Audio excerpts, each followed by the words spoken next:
Padre Santo y Padre bueno, te adoramos, te bendecimos, te exaltamos y aún glorificamos tu nombre.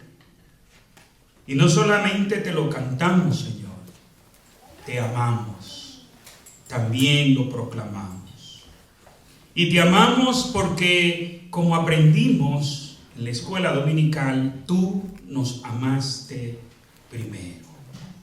Padre, por ese amor tuyo hacia nosotros, por ese amor tuyo a tu Hijo amado, que se aplica hoy a nosotros que somos tus hijos amados, te suplicamos que hables a nuestras vidas conforme a tu palabra.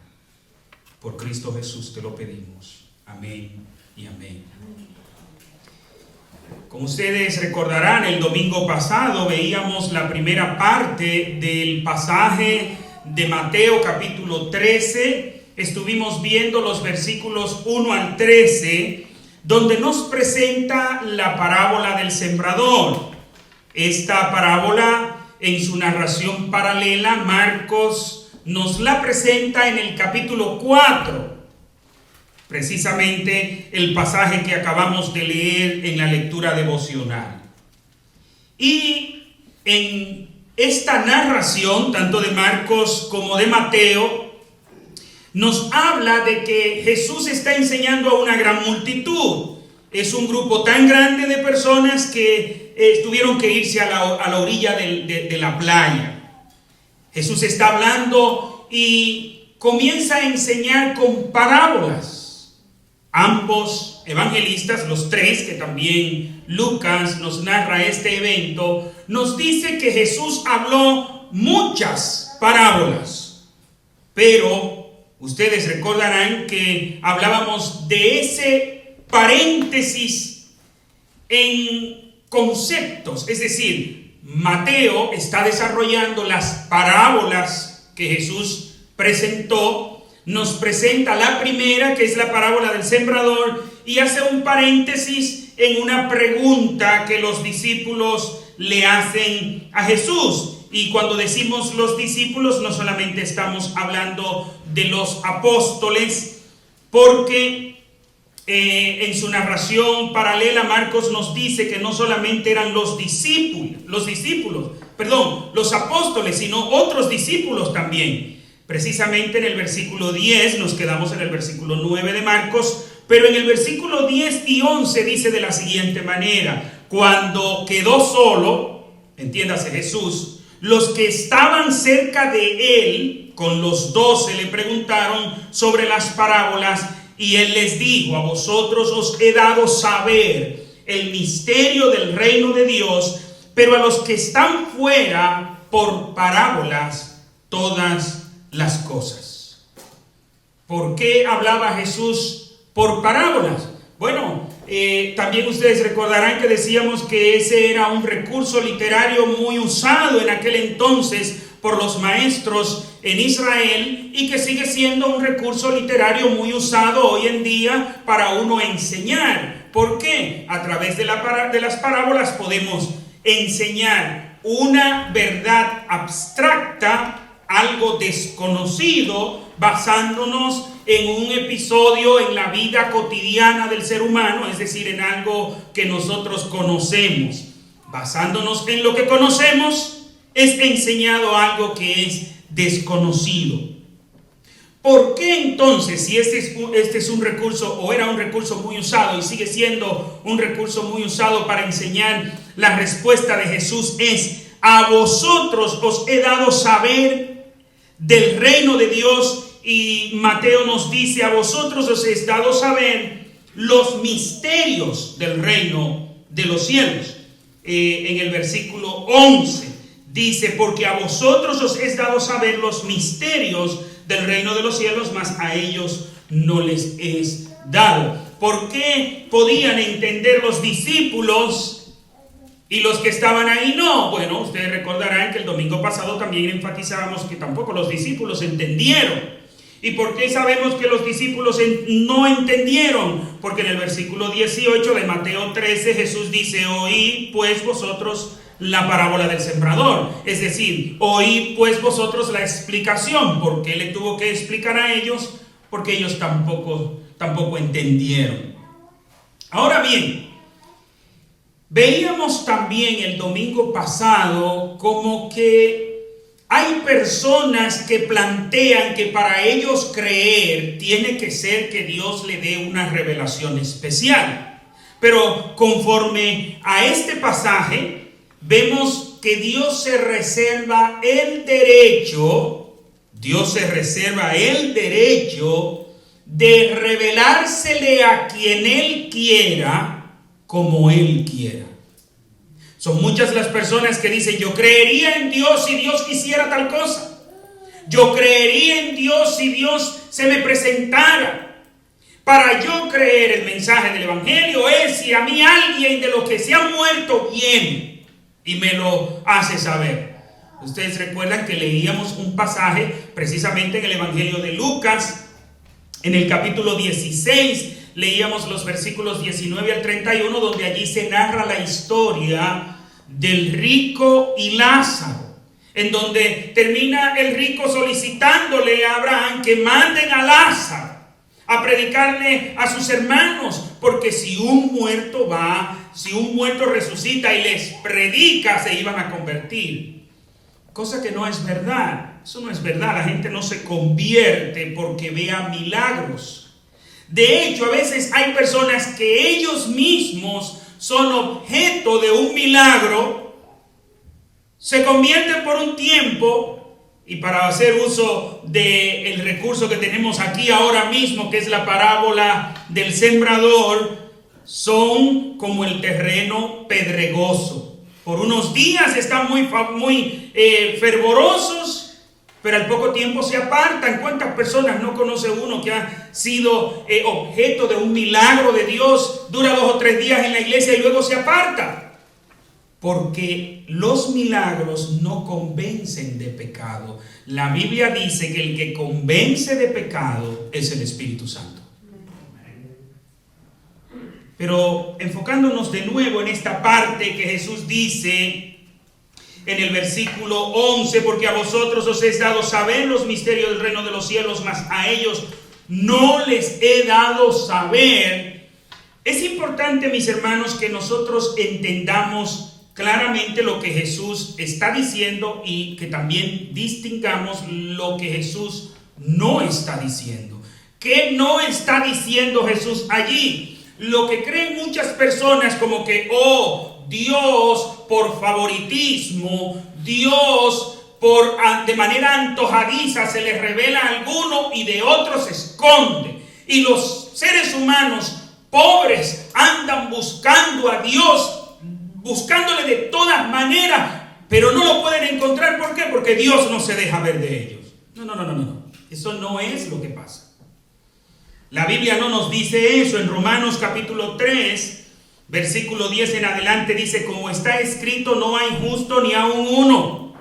No hay quien entienda. No hay quien busque a Dios. Nadie busca a Dios. Todos se desviaron, a una se hicieron inútiles. No hay quien haga lo bueno, no hay ni siquiera uno. Y allí comienza a describir la realidad del ser humano. Sepulcro abierto es su garganta, con su lengua engañan, veneno de víboras hay debajo de sus labios. Su boca está llena de maldición y de amargura, sus pies se apresuran para derramar sangre, destrucción y miseria hay en sus caminos, y no conocieron camino de paz. No hay temor de Dios delante de sus ojos. ¿De quién habla allí el apóstol Pablo, inspirado por el Espíritu Santo? Está hablando de la condición de todos los seres humanos. Ustedes recuerdan que él menciona al judío y le dice: y tú, judío, que haces esto, recibe la ley, pero la enseñas, pero no la obedeces. Y el otro que hace. Todos estamos desviados. No hay quien busque a Dios. Y usted diría: pero pastor, yo estoy aquí y estoy buscando a Dios. ¿Sabe por qué? Porque Dios quiso buscarte a ti primero. Si Dios no nos trae, Si Dios no nos arrastra a la fuerza, ¿y sabe por qué es a la fuerza? Porque de muchas maneras Dios nos llama. Y todos los que estamos aquí somos testigos de eso. Dios nos llama de muchas maneras. Y hay algunos que solo vienen al Señor cuando están en medio de tremendo problema. Sea un problema de salud, sea un problema familiar, sea un problema económico, sea lo que fuere. Y hay otros que, gracias al Señor, vienen por las buenas. Pero en verdad, si Dios no se nos acerca, nosotros no nos acercamos a Dios. Dice Jesús en el versículo 12, pues a cualquiera que tiene se le dará y tendrá más. Pero al que no tiene, aún lo que tiene le será quitado. Y usted diría, pero esto como un trabalengua, como algo, ¿cómo al que no tiene le van a quitar lo poco que tiene? Bueno, en el contexto en que Jesús está hablando, ¿por qué está él enseñando en parábolas? Está enseñando en parábolas para que los que no son elegidos de Dios, a aquellos que Dios no se le va a revelar, no entiendan.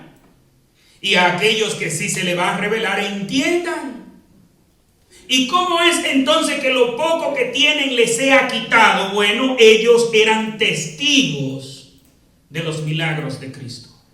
De hecho, porque en el versículo 1, Mateo, del capítulo 13, Mateo dice que aquel día, ¿cuál día? Ustedes recordarán que fue el día en que Jesús sanó al endemoniado que era ciego y que era mudo. Ese mismo día. ¿Y qué pasó ese mismo día? Se armó tremendo rollo. ¿Por qué se armó tremendo lío en aquel lugar? Porque los líderes religiosos, los que eran los guruses en materia de religión, estaban diciendo que Jesús estaba echando fuera demonios por el poder de Belcebú, el príncipe de los demonios. Y Jesús los reprende. Ustedes recuerdan, no vamos a volver a predicar de ese pasaje. Ustedes recuerdan todo aquello allí. Y era tanta la gente que se van. Entonces ellos se van a la playa. Ellos habían visto el milagro de Jesús. No solo ese. Habían visto muchos milagros de Jesús. Pero ahora, a través de las parábolas, ¿qué sucede? Que aún lo que tenían que ser testigos oculares de los milagros que Dios estaba haciendo, milagros que evidenciaban con bastante fe, con una fe contundente, de manera fehaciente, de que Jesús era el Mesías. Y para que no se arrepientan, entonces se le está hablando en parábolas. Y usted diría, pero pastor, y usted está hablando lo correcto, ¿cómo para que no se arrepienta? ¿Quién predica para que no se arrepienta? Miren, es importante que nosotros sepamos eso. Hay personas que Dios le manda el mensaje del evangelio no para que se arrepientan, sino para ser condenados. Porque el Señor nos dice que el Espíritu Santo convence de pecado, de justicia y ¿de qué? De juicio. ¿Juicio para quién? Para el que escuchó el evangelio y no se arrepintió. Y el mismo Jesús lo dice aquí, que ese es el propósito, que para que escuchen y no se arrepientan. Y de nuevo vuelve la pregunta, pero ¿cómo es eso? ¿Cómo es que Dios no quiere que la gente se arrepienta? No es eso. Dios quiere que nadie se pierda. Oye, Dios no quiere, que nadie se pierda, sino que todos procedan al arrepentimiento. Entonces, ¿cómo es esto que dice el versículo 13? Dice, por eso les hablo por parábolas, porque viendo no ven y oyendo no oyen ni entienden. Pero, ¿cómo es eso de que les predica por parábola para que no entiendan, no se conviertan? Y el propósito no es que se arrepientan. Sí. Pero el asunto es que ellos allí no están buscando arrepentimiento. Ellos están buscando contención. Contender. ¿Por qué? El mismo Jesús nos dice que sus corazones están engrosados.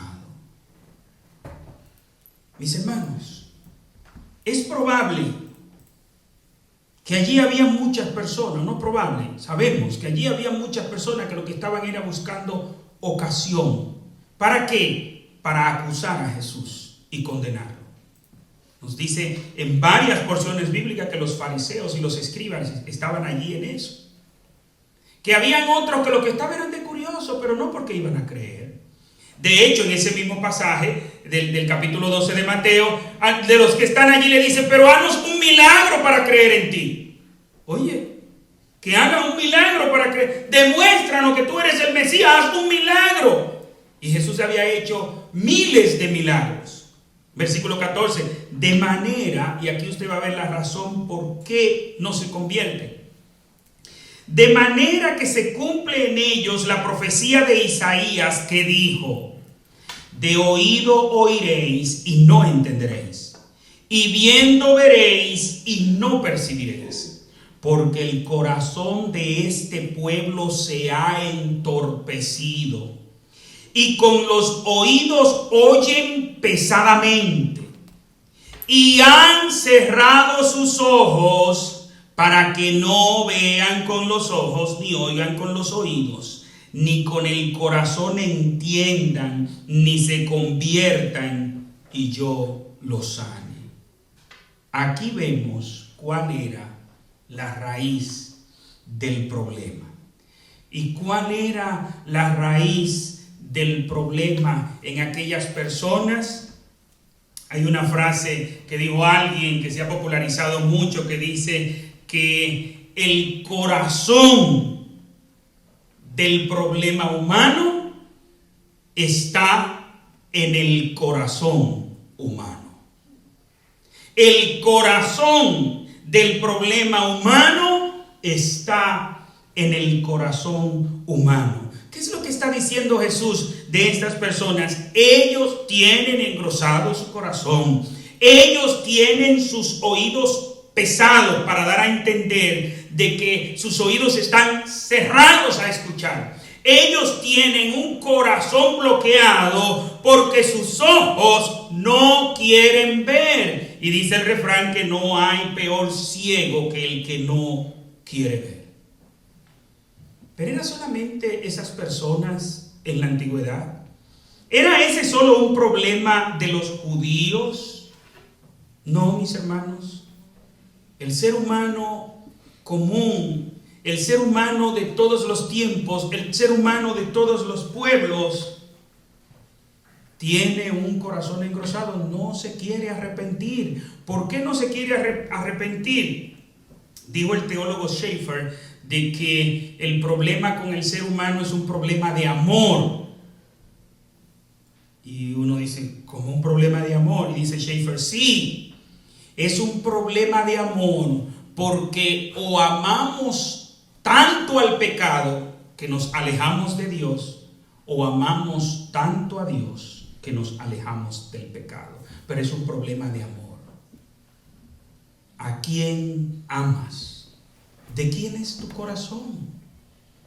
El ser humano, y el mismo Jesús nos dice, y la luz vino al mundo, pero los hombres amaron más las tinieblas que la luz, porque sus obras eran malas. Amaron más las tinieblas que la luz. Es un problema de amor. Mis amados, no es que Dios no se quiere revelar al ser humano. Dios se ha revelado de muchas maneras. Es el ser humano el que no quiere entender. Porque para que el ser humano entienda, necesita no que le mejoren el corazón.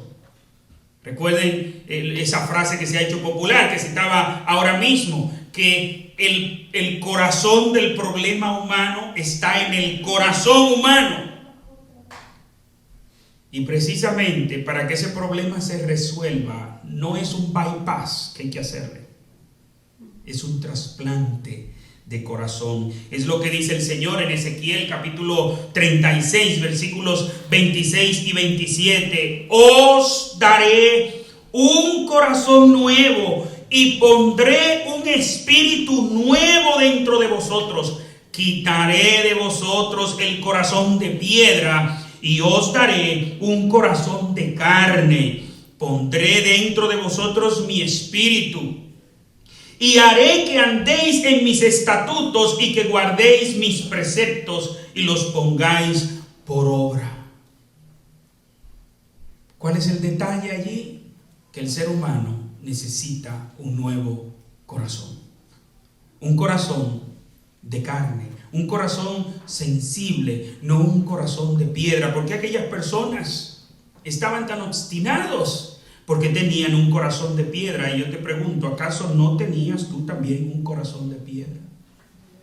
Todos los seres humanos tenían un corazón de piedra, incluyéndonos nosotros, o tienen un corazón de piedra. La diferencia con nosotros no es que nosotros somos buenos, no es que nosotros somos mejores que nadie, es que nosotros fuimos dichosos y afortunados. Oye, qué dichosos somos. ¿Y cuál es la dicha nuestra? Que Dios quiso revelarse a nosotros. Dios nos hizo ver. Versículo 16, ¿qué dice Jesús? Pero bienaventurados vuestros ojos porque ven y vuestros oídos porque oyen. Mis amados, debemos sentirnos sumamente privilegiados el que Dios haya abierto nuestro entendimiento para que podamos comprender los misterios del reino de los cielos. Hermanos, no es nuestra capacidad, no es que tú eres mejor que nadie. Recuerden ustedes que el domingo pasado decíamos de Stephen Hawking, un hombre con tanta inteligencia, pero no tuvo un encuentro con Dios por su inteligencia. Sin embargo, el Señor en su misericordia quiso revelarse a nosotros, que no tenemos el coeficiente intelectual que tuvo ese hombre, considerado el hombre más inteligente de nuestros tiempos. Pero era ateo. Estudiaba el universo y nosotros podemos decir, como dice el salmista, los cielos cuentan la gloria de Dios, pero los cielos a él no le contaron nada. ¿Por qué te lo cuentan a ti? Porque el Señor, en su misericordia, quiso revelarse a nosotros. Qué dichosos somos, qué afortunados somos.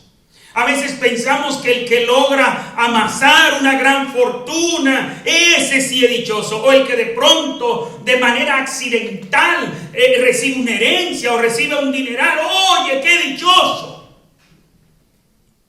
Mis amados, si hay alguien dichoso en este mundo, eres tú, soy yo. ¿Sabe por qué? Porque Dios quiso revelarse a nuestras vidas.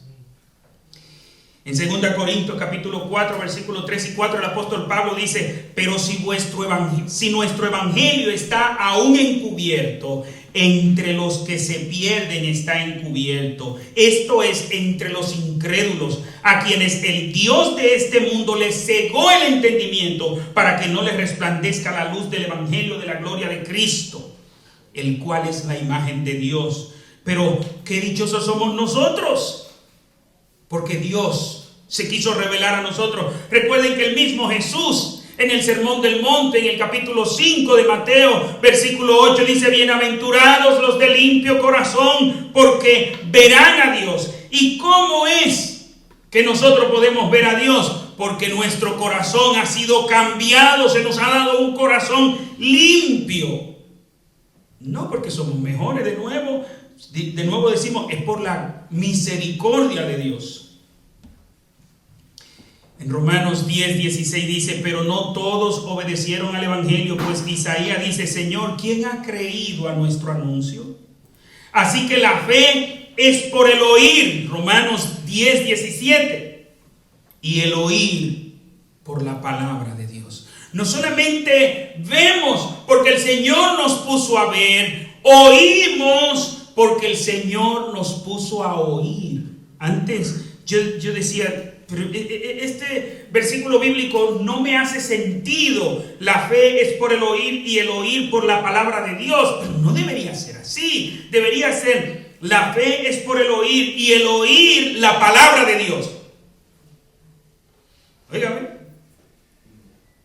No es así que hace sentido. De hecho, hay algunos hermanos que se resisten y cuando citan el versículo bíblico dicen: la fe es por el oír, y el oír la palabra de Dios. Pero eso no es lo que dice allí. Ahí dice claramente la fe, así que la fe es por el oír, y el oír por la palabra de Dios. ¿Qué quiere decir esto? Si Dios no dice su palabra y hace que tu oído tenga la capacidad de oír, no vas a oír, no vas a entender. Y claro, no estamos hablando del oído físico, estamos hablando del oído espiritual, del entendimiento espiritual, porque las cosas espirituales tú las puedes entender, porque Dios ha abierto tu entendimiento para que tú entiendas las cosas espirituales. Mis amados, son tantos los pasajes bíblicos que podemos citar en todo esto con relación a las misericordias de Dios para con nosotros. Efesios capítulo 2, desde el versículo 1 hasta el versículo 10, nos habla de que fue por su misericordia, porque por gracia hemos sido salvos. Dios nos dio vida, Dios quiso fijarse en ti, en mí. Como dice una canción cristiana: me viste a mí, me amaste a mí cuando nadie me amó. Me viste a mí cuando nadie me vio. Y me diste un nombre. Oh, ¿por qué nadie nos veía? Pero no solo eso, ¿por qué nadie nos ve hoy en día? Porque usted, por si acaso, es apellido Rockefeller o algo así. El apellido suyo, quizás hay ricos en su apellido, con su apellido.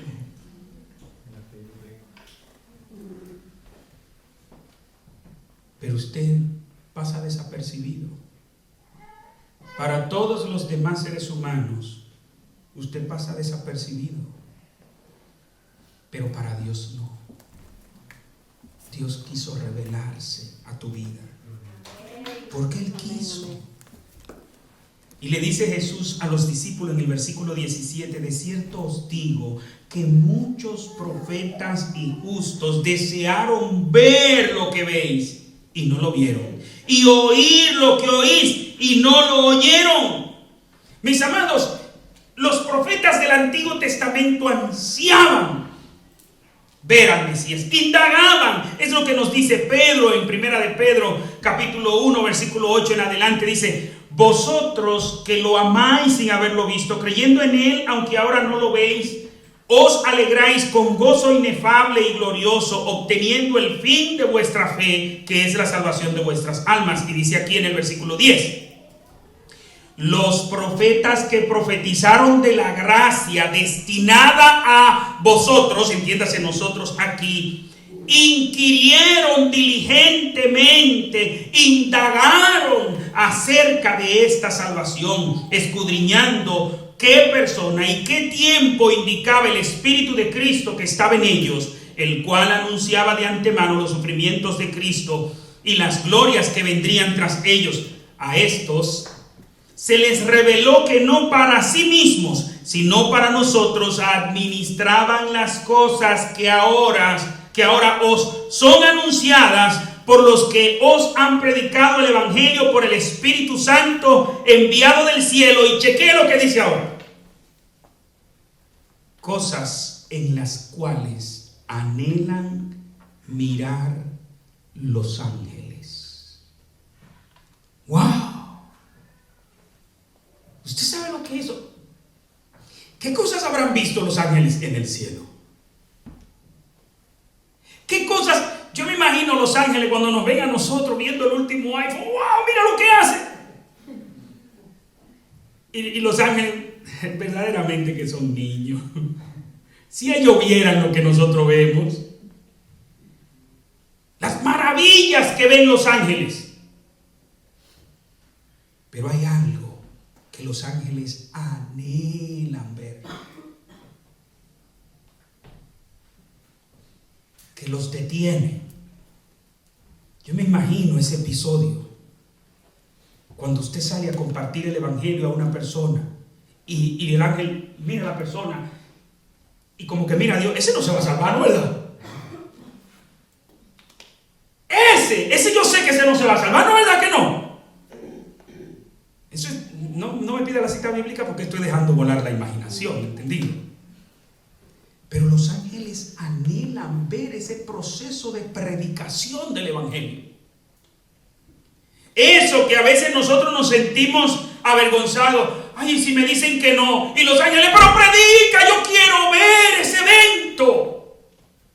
Anhelan mirar los ángeles ese proceso. Cuando tú predicas el evangelio, no importa el corazón de la persona, como dice el himno, sembraré en corazones de mármol. Si no me falla la memoria, número 8 del himnario de gloria y triunfo. La siembra. Sembraré en corazones de mármol. Y yo me imagino los ángeles cuando están viendo que usted le está predicando a un perdido, de esos perdidos empedernidos. Y de pronto ven cuando sucede el milagro de un corazón nuevo. Y sucede el milagro y ahora la persona ve. Y sucede el milagro y ahora la persona oye, entiende el evangelio y recibe la salvación. Hacen fiesta, dice Jesús. Porque están viendo un milagro tan grande. Y a veces nosotros estamos enfocados en un milagrito sencillito de ay, que el Señor sane de una enfermedad. Mire, el mejor milagro, el que los ángeles anhelan ver, es la conversión del impío. Es cuando un corazón es transformado, cambiado. ¿Usted se imagina tantas personas? Y para los ángeles ese es un espectáculo que no tiene repetición. Porque no hay dos seres humanos iguales. La salvación no es igual en todo el mundo. Ese proceso es un espectáculo que los ángeles anhelan ver. Y por eso es que dice Jesús que hay fiesta en el cielo por cada pecador que se arrepiente. Eso pasó contigo. Eso pasó conmigo. ¡Wow! ¡Qué afortunados somos! ¡Qué dichosos somos! El nosotros poder entender, como dice Jesús en el versículo 11, los misterios del reino de los cielos. Recuérdate que no es por tu coeficiente intelectual. No es tu capacidad. No lo hiciste tú. Lo hizo Dios en ti. Por eso toda la gloria es de Él. Porque la salvación es del Señor. Amén. Es Él el que la ganó. Es Él el que la ejecuta. Nosotros solamente recibimos. Y de nuevo tenemos que preguntarnos, Señor, ¿por qué a mí? ¿Por qué te fijaste en mí? ¿No creen ustedes que esa es una pregunta propia de nosotros solamente? El salmista, ¿qué es el hombre para que tengas de él memoria? ¿O el hijo del hombre para que lo visite? Salmo 8. Oh Jehová, Señor nuestro, cuán glorioso es tu nombre en toda la tierra. Has puesto tu gloria sobre los cielos. De la boca de los niños y de los que maman fundaste la fortaleza a causa de tus enemigos, para hacer callar al enemigo y al vengativo. Cuando veo tus cielos, obra de tus dedos, la luna y las estrellas que tú formaste, digo, ¿qué es el hombre para que tengas de él memoria, y el hijo del hombre para que lo visites?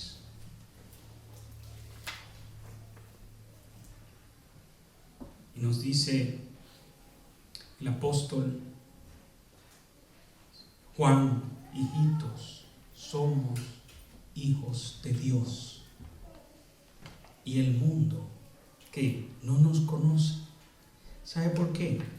Porque en nosotros todavía no se ha manifestado lo que seremos. Pero yo diría que no solamente el mundo no nos conoce, nosotros tampoco nos conocemos. Si nos conociéramos, tratáramos diferente a nuestros hermanos. Si nosotros conociéramos lo que es la salvación, el enfoque de nuestras vidas fuera diferente.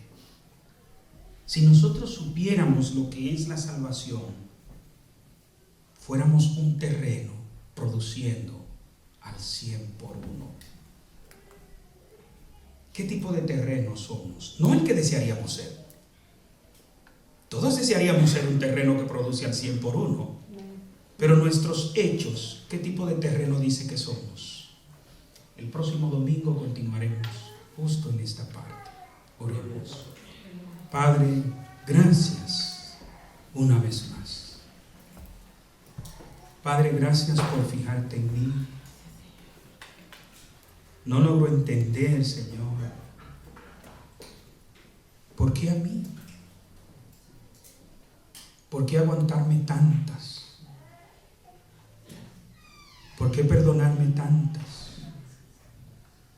¿Por qué, Señor, ayudarme a entender los misterios del reino de los cielos? Es tan maravilloso todo esto. Padre, ¿por qué a nosotros? Pero no preguntamos como un reclamo, sino como una admiración. Gracias por fijarte en nosotros. Gracias, Señor, por revelarte a nuestras vidas. Cuántas personas perdidas que le explicamos el Evangelio y no quieren recibirlo. Es porque no entienden. Pero tú quisiste revelarte a nosotros. Padre, gracias. Gracias, Padre, por darnos a Cristo. En Cristo te agradecemos. Amén y amén. Dios les bendiga, mis amados.